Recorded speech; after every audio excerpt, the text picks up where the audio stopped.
Yeah, good day. This video I'm going to install a very simple SAE connector.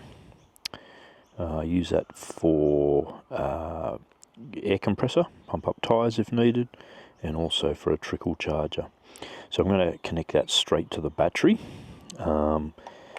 simply because of the trickle charger. I need that connected to the battery. I'm going to route it out here and then hide it, well, not hide it, but attach it there, put a bit of Velcro around it, just so I can actually get to it quite easily.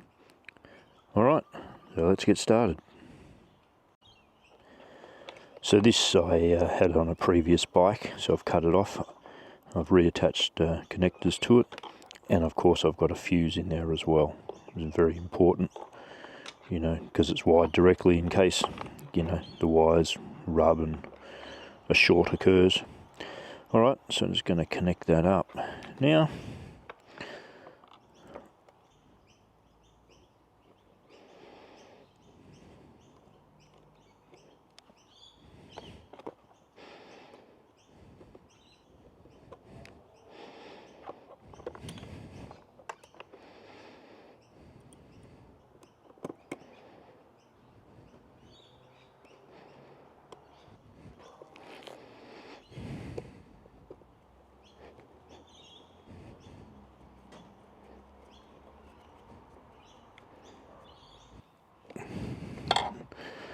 I'll fix that up in a bit. And now for the negative.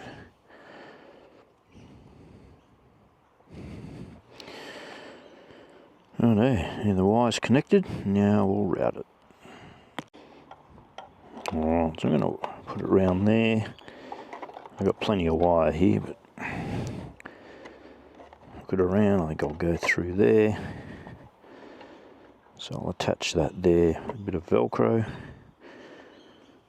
neaten that up, and then neaten all that rest of that wiring up as well.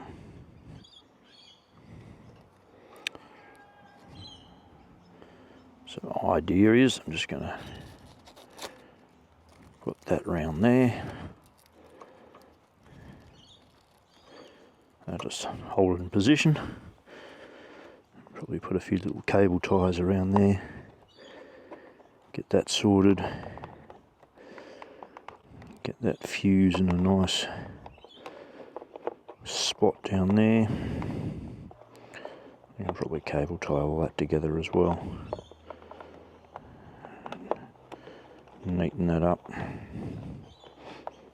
I'll get that down out of the way. That's actually where my pump sits, so I might move that so the pump's not resting on it. Alright. Yep, so I just put a cable tie through there, which I'll trim, route it under there, route it out of the way, tuck it in there with the other fuses, etc. And here we go. So yep, as I said, hook that up to the trickle charger if needed, or air compressor. So there you go.